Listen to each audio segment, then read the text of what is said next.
तो आदाब, नमस्कार, गुड इवनिंग, सत श्री अकाल। एक बार फिर आप तमाम लोगों का स्वागत है क्राइम तक की कहानी के इस एपिसोड में। उम्मीद है पूरी फैमिली अच्छी होगी, अपना और अपनों का ख्याल रख रही होगी। प्राइम मिनिस्टर इंदिरा गांधी के बेटे संजय गांधी कांग्रेस के सीनियर लीडर, कैबिनेट मिनिस्टर रहे माधवराव सिंधिया। आंध्र प्रदेश के chief minister YSR Reddy, Arunachal के chief minister Dorjee Khandu, Lok Sabha speaker यानी लोकसभा के अध्यक्ष रहे GMC बालयोगी, देश के पहले CDS यानी chief of defence staff general BP Rawat, इसके अलावा गुजरात के एक्स CM रूपानी जी, और अब NCP यानी नेशनल कांग्रेस पार्टी के अजीत पवार, महाराष्ट्र के डिप्टी CM। अगर इन सभी को गिने, आज़ाद देश के बाद अब तक एक CDS और करीब 7 नेता, पॉलिटिशियन जिन्हें जहाज़ खा गया, यानी जिनकी मौत प्लेन क्रैश में हुई। आज उसी चैप्टर में एक और नाम जुड़ गया और वो है अजीत पवार। अजीत पवार महाराष्ट्र के डिप्टी CM, 1959 में इनका जन्म हुआ। आज सुबह, चूँकि महाराष्ट्र में अलग अलग पंचायत चुनाव होना है, उसका ऐलान हो चुका है, तो अपने इलाके में उनको चुनावी प्रचार के लिए जाना था, चुनावी कैंपेन करनी थी। तो इसीलिए वो सुबह मुंबई से एक चार्टर्ड प्लेन से, जो VSR ventures private limited company की चार्टर्ड फ्लाइट है, लियरजेट 45, इसी लियरजेट 45 से सुबह 8:10 पर अजीत पवार ने मुंबई के छत्रपति शिवाजी नेशनल एयरपोर्ट से उड़ान भरी। इस प्लेन में उनके साथ उनके पर्सनल सिक्योरिटी ऑफिसर थे, साथ ही एक अटेंडेंट और 2 पायलट। दोनों पायलट कैप्टन सुमित कपूर और को पायलट शांभवी पाठक। 5 लोग इस प्लेन में सवार थे। 9 सीटर ये प्लेन और 2 इंजन इसमें। आमतौर पर छोटे प्लेन में 2 इंजन का मतलब होता है कि काफ़ी ठीक ठाक है। अब मुंबई से इन्हें बारामती पहुंचना था। मुंबई से बारामती की दूरी करीब हवाई रास्ते से 250 किलोमीटर है, 250 किलोमीटर। आमतौर पर यह दूरी अगर आप चार्टर्ड प्लेन से तय करते हैं तो मैक्सिमम 40 मिनट में आप पहुंच जाते हैं। तो 8:10 पर मुंबई से इस चार्टर्ड प्लेन ने उड़ान भरी और 9 बजे से पहले पहले बारामती पहुंच जाना चाहिए था और बारामती में ही चुनावी रैली को संबोधित कर अजीत पवार को वापस आना था। मुंबई में मौसम साफ था और ATC ने क्लियरेंस दे दी। इसके बाद ये प्लेन वहाँ से उड़ता है और बिल्कुल अपने टाइम पर। अब बारामती सिर्फ 6 किलोमीटर की दूरी पर, रनवे साफ दिखाई दे रहा है, एयरपोर्ट भी साफ नज़र आ रहा है। लेकिन तभी जब प्लेन नीचे की तरफ आता है, वहाँ कोहरा, विजिबिलिटी कम होती गई। ATC के साथ यानी एयर ट्रैफिक कंट्रोल के साथ इस प्लेन के pilot captain Sumit Kapoor contact में थे, संपर्क बना हुआ था। ATC ने क्लियरेंस दे दी लैंडिंग की और कहा आप रनवे नंबर 29 पर लैंड करेंगे। करीब 8:45 हुआ था सुबह के, ठीक 8:45। कैप्टन ने पहली लैंडिंग की कोशिश की रनवे नंबर 29 पर, जैसा कि ATC ने कहा था। लेकिन जैसे ही प्लेन ने हाइट छोड़ी और वो नीचे आए, तभी पायलट को रनवे ठीक से दिखाई नहीं दिया और उसकी वजह थी घना कोहरा। पुणे में और बारामती दोनों जगह उस वक्त कोहरा था। जब कोहरे में रनवे यानी कि हवाई पट्टी ही दिखाई नहीं दी तो फिर कहाँ लैंड करेंगे। पायलट ने रिस्क लिया नहीं, क्योंकि खतरा था उसमें और सही फैसला था। अब पायलट दोबारा हाइट की तरफ जाने लगा। इस दौरान में अब ये था कि रनवे नंबर 11 दोबारा अलॉट किया गया। अभी भी संपर्क में है ATC और प्लेन के पायलट कैप्टन सुमित कपूर। अब ये हुआ कि 29 तो नहीं, आप 11 यानी कि 11 नंबर रनवे पर आप लैंड कीजिए। अब पायलट वापस प्लेन को मोड़ने की कोशिश कर रहा है रनवे नंबर 11 पर लैंड करने के लिए, लेकिन तभी उस मोड़ के दौरान प्लेन कंट्रोल से बाहर हो जाता है। एक तो हाइट बहुत कम थी, प्लेन काफ़ी नीचे उड़ रहा था, और नीचे उड़ने के दौरान में अगर आपको इस तरह की मूवमेंट करते हैं बहुत सारे ख़तरे भी होते हैं। तो प्लेन का कंट्रोल जो है वो धीरे धीरे पायलट के हाथ से निकलता जा रहा है और प्लेन हवा में लहराते हुए इस रनवे से कुछ दूरी पर जो एक गांव है, उस गांव में एक खेत, उस खेत में लहराते हुए जाकर गिरता है और एक तेज़ धुएं का काला गुबार और आग की लपटें आसमान की तरफ उठती हैं। दूर दूर तक इस धमाके की आवाज़ सुनाई देती है। फ्यूल टैंक में आग लग चुकी थी गिरते ही, और उसकी वजह से प्लेन जलने लगा, जो हर प्लेन क्रैश के मामले में होता है कि सबसे पहले आग पकड़ते हैं। जो चश्मदीद थे वो वहाँ मौजूद थे, उन्होंने उस प्लेन क्रैश को देखा। उनमें से एक चश्मदीद जो उस वक्त वहाँ था और इत्तेफाक से अजीत पवार और उनकी पार्टी का समर्थक भी था शायद, क्योंकि उनकी बातों से लग रहा है, उसने अपनी आंखों से इस प्लेन क्रैश को देखा। उसने क्या कहा, पहले आप उसकी बात सुनिए। ये दुर्घटना बनते समय मैं उधर ही था। वो प्लेन ठीक से चल रहे नहीं था, ऐसा लग रहा था प्लेन क्रैश हो जाएगा, क्रैश हो जाएगा। ऐसा नीचा, इतना नीचा गया कि वो गांव में गिर जाएगा ऐसा लग रहा था। लेकिन वो एयर ट्रैप पे आ गया, लेकिन उस एयर ट्रैप पे उतरा नहीं, बाजू में क्रैश हो गया है। उसको उसके बाद आ गया, तो उससे बाद हमने देखा वो हमें आगे दौड़ के उधर हमने देखा कि उधर पहले स्पोर्ट हो गया उसका, पेट्रोल का उसके, और वो उस पेट्रोल के स्पोर्ट के बाद हमने देखा कि किसका है, लेकिन समझ में आ गया दादा का ही प्लेन है।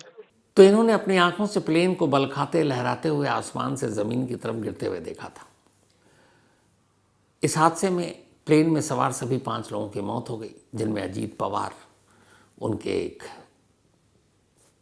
पर्सनल सिक्योरिटी अफसर, एक अटेंडेंट और कैप्टन सुमित कपूर और को पायलट शांभवी पाठक, सभी की मौत हो गई। आग लगने की वजह से लाशें झुलस गई थी, पहचानना मुश्किल था। ठीक यही जनवरी का महीना था और 2 साल पुरानी बात है। 18 जैन 2024, 18 जनवरी 2024 को अजीत पवार जी ने एक ट्वीट किया था, जो अब एक्स हो चुका है, और उस ट्वीट पर उन्होंने 2 लाइनें लिखी थी। आज के इस हादसे से अगर उसे जोड़ें तो बड़ा अजीब इत्तेफाक है। इस ट्वीट में उन्होंने लिखा था कि जब हम हेलीकॉप्टर या प्लेन से सफ़र करते हैं और हमारा प्लेन या हेलीकॉप्टर स्मूथली लैंड करता है तो समझ जाइए कि पायलट महिला है। 18 जनवरी 2024 अजीत पवार ने ये ट्वीट किया। ये वो ट्वीट है ओरिजिनल जो आपकी स्क्रीन पर है। इस ट्वीट के ठीक 2 साल और 10 दिन के बाद, क्योंकि आज 28 जनवरी और 18 जनवरी 2024 को ट्वीट किया था, इत्तेफाक से जिस प्लेन में सवार थे, जिस चार्टर्ड प्लेन में अजीत पवार, उनमें महिला पायलट तो थी, लेकिन प्लेन स्मूथली लैंड नहीं कर पाया, क्रैश कर गया। अगर उन्हीं के ट्वीट के हिसाब से देखें तो महिला पायलट का मतलब उनका था कि अगर आप स्मूथली लैंड कर गए तो समझ लीजिए कोई महिला चला रही है। तो यहाँ कैप्टन शांभवी पाठक थी, लेकिन उस वक्त को पायलट थी और कंट्रोल कैप्टन सुमित कपूर के हाथ में था। हालांकि कैप्टन सुमित कपूर एक एक्सपीरियंस्ड पायलट थे। 15,000 आवर्स यानी 15,000 घंटे उड़ान भरने का उनका एक्सपीरियंस था, तजुर्बा था, जो अच्छा खासा होता है। जबकि शांभवी पाठक को पायलट का जो टोटल एक्सपीरियंस तजुर्बा था वो 1500 घंटे का था। ये भी ठीक ठाक है। कैप्टन सुमित कपूर इससे पहले सहारा, जेटलाइट, जेट एयरवेज, इन सब एयरलाइंस में भी बतौर पायलट काम कर चुके, उड़ा चुके प्लेन को, तजुर्बेकार थे। अब सवाल ये है कि ठीक रनवे के पास आकर ये प्लेन क्रैश क्यों किया, इसकी वजह क्या है। तो जो एक्सपर्ट्स हैं उनका मानना है कि ये प्लेन टेक्निकल खामियों की वजह से, तकनीकी गलतियों की वजह से बिल्कुल क्रैश नहीं कर सकता। उसकी वजह बताते हैं। उनका कहना है कि इस प्लेन में 9 सीटर इस प्लेन में 2 इंजन थे और दोनों इंजन एक साथ फेल हो जाए, ऐसा होता नहीं है। तो अगर एक इंजन में भी कुछ तकनीकी खराबी आई तो दूसरा इंजन संभाल लेगा, लैंड करा देगा। दोनों इंजन एक साथ फेल हो जाएं ऐसा मुमकिन नहीं है। तो इसीलिए इसमें टेक्निकल कोई फॉल्ट हो इसकी गुंजाइश कम है। तो फिर कैसे क्रैश किया। तो एक्सपर्ट्स का मानना है कि इसमें दो ही चीज़ें हो सकती हैं। पहली ये कि लो विजिबिलिटी, रनवे दिखाई नहीं दिया, और दूसरा जब एक पहली कोशिश की लैंडिंग की नहीं हुआ, फिर जो दूसरी कोशिश की उसके दौरान कुछ गड़बड़ी हुई और इस वजह से यह हादसा हुआ। एक एक्सपर्ट हैं जिनको 17,000 आवर्स का एक्सपीरियंस है, खुद पायलट है, इस प्लेन क्रैश पर उन्होंने ये रीज़न बताए कि टेक्निकल हो सकता है कि नहीं, लो विजिबिलिटी, या फिर सेकेंड अटेम्प्ट में क्या हुआ, उनको सुनिए। टेक्निकल एरर होने के चांस बहुत कम है। आप ये समझ लो कि 1% चांस हो गए, बिकॉज एयरक्राफ्ट ऑलरेडी एयरपोर्ट से बिल्कुल मतलब लैंडिंग के लिए ही आ रहा था। अब उस टाइम पे देखो इसमें मल्टी इंजन है, तो जैसे सिंगल इंजन अगर एक इंजन फेल भी हो जाता है तो आप विथ वन इंजन आप you can continue with up to airport, उतना इश्यू नहीं आता है। विंटर है तो विजिबिलिटी लो थी उस टाइम पे, और मेरे ख्याल से पूना की विजिबिलिटी तब 2500 मीटर थी, तो यहाँ पे भी विजिबिलिटी लो ही रही होगी because it's a nearest airport. So एक तो लो विजिबिलिटी रीजन हो सकती है। दूसरा, जब एयरक्राफ्ट अप्रोच पे फाइनल अप्रोच पे आया था, जब शॉर्ट फाइनल पे था, तो ऑलरेडी जो उसका एक अप्रोच का वो रहता है हाइट, उससे वो लो था, तो एक वो भी था। और वहां पे क्या होता है कि जब VFR पे आता है और जब विजिबिलिटी लो रहती है तो रनवे क्लियर दिखता नहीं है, तो हो सकता है वो प्रॉपर अपनी अलाइन नहीं हो गए फाइनल अप्रोच से।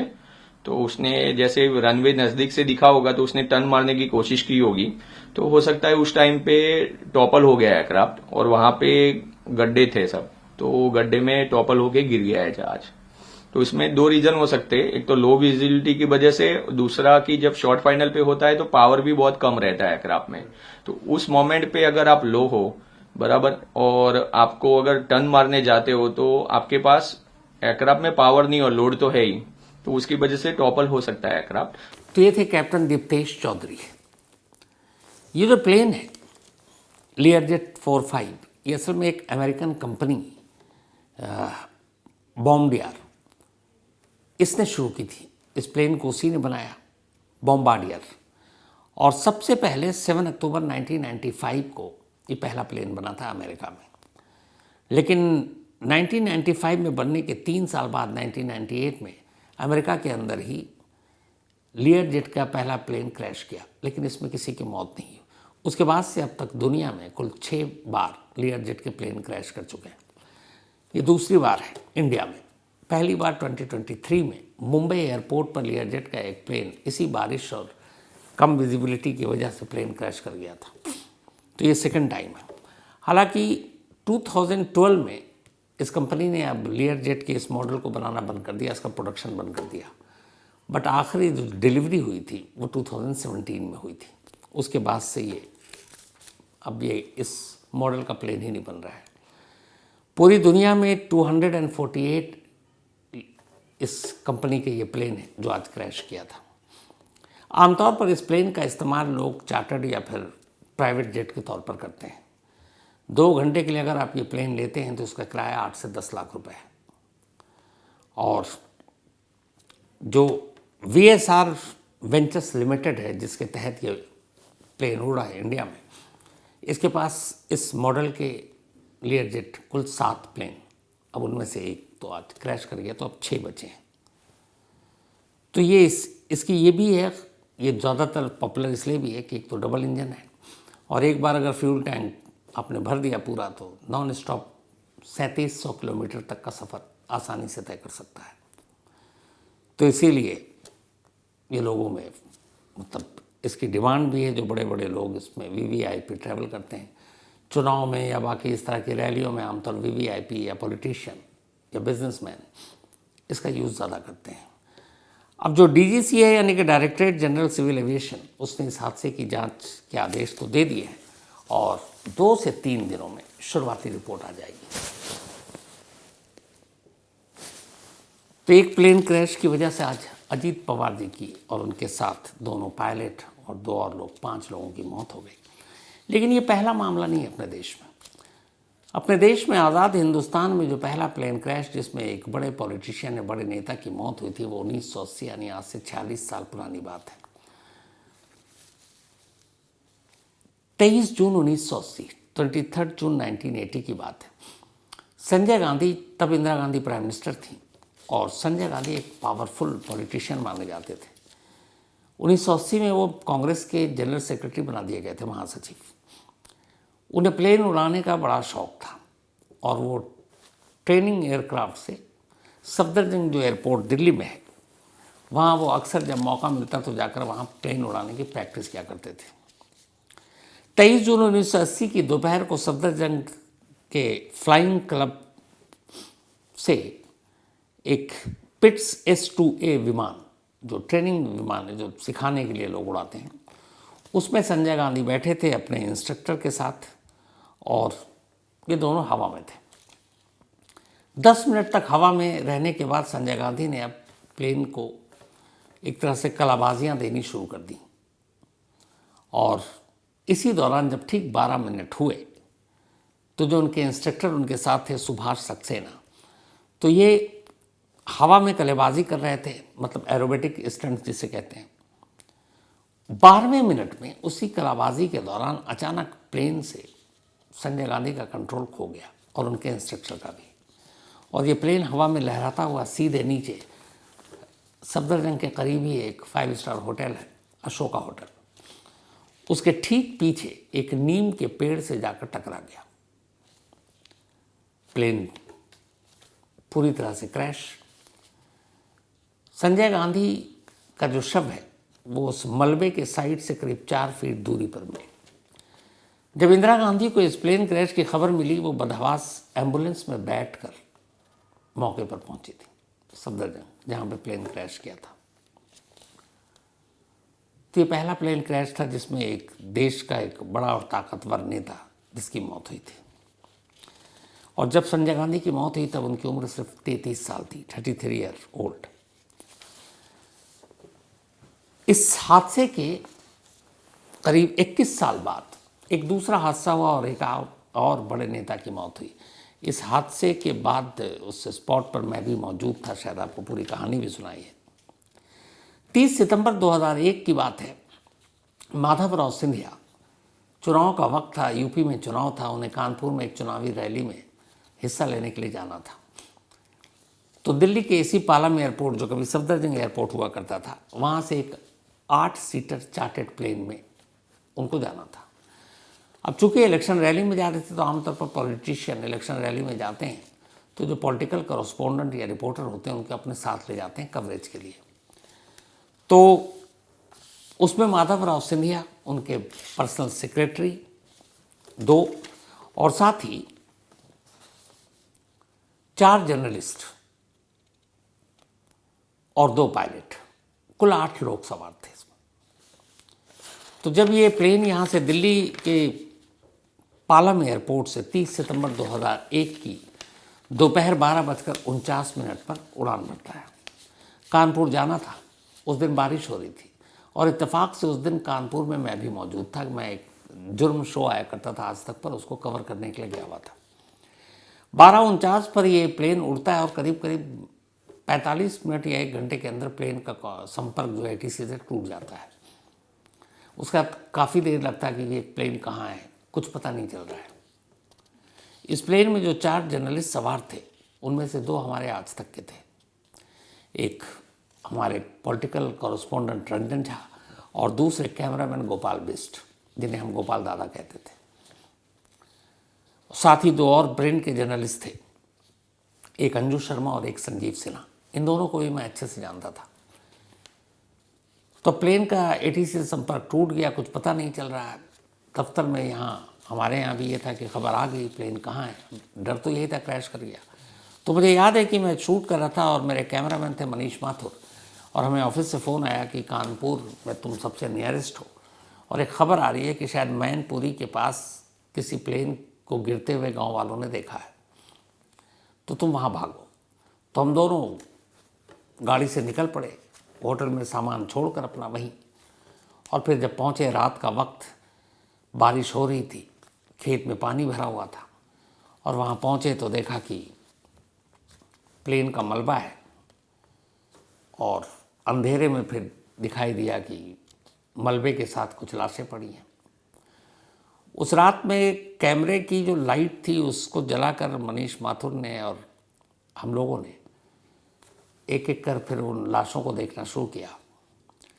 तो माधवराव सिंधिया जी की जो लाश पहचानी, तब तक एक सलमान खुर्शीद हैं कांग्रेस के नेता, वो भी पहुंच चुके थे। तो उनका एक वाइट शूज़ था, जूता, जो उन्होंने पहन रखा था। एक तो उससे क्योंकि उनकी पहचान थी, दूसरा उनके गले में एक लॉकेट था जिसमें माँ दुर्गा बनी थी, सोने का लॉकेट। उससे रंजन झा जो हमारे रिपोर्टर थे, उनकी लाश, शक्ल और चेहरा सब ठीक था तो पहचानने में दिक्कत नहीं हुई। लेकिन जो गोपाल बिस्दादा थे हमारे कैमरामैन, उनकी लाश बुरी तरह जली हुई थी। तो उनकी लाश की शिनाख्त ऐसे हुई कि उनके सीने पर वो सोनी का जो बेल्ट था, कैमरामैन जो बैग लेकर चलते हैं जिसमें कैमरा होता है, वो बेल्ट चिपका हुआ था सोनी का। तो मनीष माथुर ने पहचाना कि ये दादा है। फिर अंजू शर्मा और संजीव सिन्हा की भी लाश पहचानी। तो ज़्यादातर लाशें जली हुई थी और ये हादसा जो हुआ ख़राब मौसम की वजह से हुआ। और कहते हैं कि पायलट उस वक्त कह रहा था कि मौसम ख़राब है, इस वक्त उड़ान नहीं भरते हैं, लेकिन कई बार लोग ज़बरदस्ती भी करते हैं। तो ख़राब मौसम की वजह से ये मैनपुरी के पास एक गांव है, वहाँ पर जाकर ये प्लेन गिरा था और इसमें सिंधिया जी के साथ कुल 7 लोगों की मौत हो गई। इसके बाद 2 सितंबर 2009 की तारीख आती है जब आंध्र प्रदेश के मुख्यमंत्री यानी चीफ मिनिस्टर YSR रेड्डी, वो भी अपने पार्टी के एक प्रोग्राम में, ये भी कांग्रेस से थे, हिस्सा लेने के लिए हेलीकॉप्टर से हैदराबाद से चित्तूर जा रहे थे।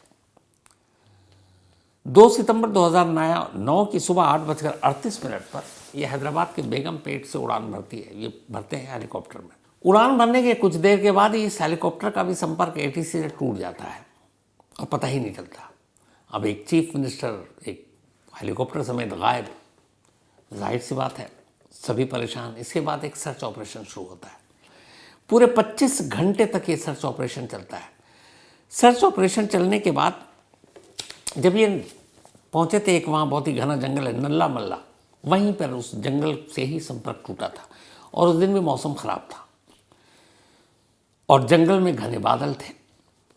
25 घंटे तक हेलीकॉप्टर को एयरफोर्स, आर्मी, बाकी लोगों ने ढूंढना शुरू किया और आखिरकार 25 घंटे बाद 3 सितंबर 2009 को करनूल के पास एक पहाड़ी पर चॉपर का मलबा मिलता है। चॉपर में कुल 5 लोग सवार थे, जिनमें YSR रेड्डी साहब भी थे। सभी की मौत हुई और लाशों की हालत बहुत बुरी थी। 30 अप्रैल 2011 अरुणाचल प्रदेश के चीफ मिनिस्टर मुख्यमंत्री दोरजी खांडू ये पवन हंस के एक हेलीकॉप्टर से तवांग से ईटानगर जा रहे थे। चॉपर में दोरजी के साथ 4 और लोग सवार थे। लेकिन उड़ान भरने के कुछ देर बाद ही यह हेलीकॉप्टर ATC के कांटेक्ट से बाहर हो गया, संपर्क टूट गया, कुछ पता नहीं चला। अब ये हुआ कि चीफ मिनिस्टर का हेलीकॉप्टर संपर्क से बाहर है और संपर्क ATC से टूट जाए तो फिर एक खतरा तो होता है कि कुछ हो गया है।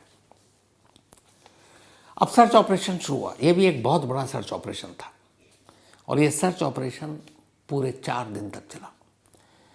30 अप्रैल को CM इस हेलीकॉप्टर से गायब हुए थे और 4 दिनों बाद 4 मई 2011 को अरुणाचल के पश्चिमी कामेंग डिस्ट्रिक्ट में चॉपर का इसका मलबा मिलता है और उस मलबे के साथ CM की लाश मिलती है और उनके साथ जो बाकी लोग थे उनकी भी लाशें मिलती है। 8 दिसंबर 2021 ये वो तारीख थी जब पॉलिटिशियन नहीं बल्कि एक आर्मी मैन, देश के पहले CDS यानी chief of defence staff general Bipin Rawat साहब, ये एक हेलीकॉप्टर से, आर्मी के हेलीकॉप्टर जो रशिया में बना था, सुलूर आर्मी बेस गए थे और सुलूर आर्मी बेस से अब इनको वेलिंगटन के डिफेंस सर्विसेज स्टाफ कॉलेज में जाना था। वहाँ इनको एक लेक्चर देना था।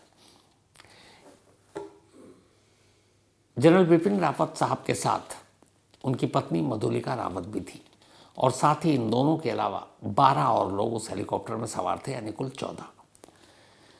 लैंडिंग से ठीक पहले उस दिन भी मौसम खराब, घने बादल, चॉपर एक पायलट को चूँकि मौसम इतना ख़राब था और बादल बहुत नीचे, सामने पहाड़ी थी, पहाड़ी दिखाई नहीं दिया और चॉपर जाकर पहाड़ से टकरा गया और क्रैश कर गया। 13 लोगों की मौके पर ही मौत हो गई, जिनमें जनरल बिपिन रावत और उनकी वाइफ भी थी। एक शख्स, एक ग्रुप कैप्टन वरुण सिंह, ये घायल मिले। लगा कि चलो इनकी ज़िंदगी बच जाएगी। इसके बाद इन्हें एडमिट किया गया। 8 दिन तक ये अस्पताल में रहे, लेकिन 8 दिन बाद ज़िंदगी की जंग हार गए और ग्रुप कैप्टन वरुण सिंह की भी मौत हो गई। इस तरह जनरल बिपिन रावत के साथ इस चॉपर में सवार सभी 14 लोगों की जान चली गई। 3 मार्च 2002 को लोकसभा के अध्यक्ष स्पीकर जीएमसी बालयोगी आंध्र प्रदेश के पश्चिम गोदावरी जिले से एक हेलीकॉप्टर से ही हैदराबाद जा रहे थे। हैदराबाद मौसम खराब था, बादल घना, और इसी खराब मौसम के चलते कैकालूर के पास ये चॉपर एक नारियल के पेड़ से टकरा गया और इस हादसे में जीएमसी बालयोगी समेत कुल 3 लोगों की मौत हो गई। ये पहला मामला था जब किसी लोकसभा स्पीकर की मौत एक प्लेन हादसे में हुई है। 12 जून 2025, अभी पिछले साल की आपको बात याद होगी, एयर इंडिया की फ़्लाइट जो लंदन जा रही थी अहमदाबाद से, और इसमें विजय रूपानी जी अपनी बेटी से मिलने लंदन जा रहे थे। 248 मुसाफिर इस प्लेन में सवार थे, लेकिन अहमदाबाद से इस प्लेन ने जैसे ही टेक ऑफ किया, पूरी तरह से रनवे भी पार नहीं कर पाया और रनवे के बिल्कुल करीब एक हॉस्टल की बिल्डिंग पर जाकर ये प्लेन गिर जाता है। विजय रूपानी समेत इस प्लेन में सवार 242 मुसाफिर सवार थे। 241 की मौत हो गई। एक शख्स चमत्कारिक रूप से इस प्लेन पे जिंदा बच गया और इसी हादसे में अब एक और नया नाम आज जुड़ गया, अजीत पवार जी का। तो ये थी आज की कहानी, अफसोसनाक कहानी। अब आपसे मुलाकात होगी कल रात 9 बजे।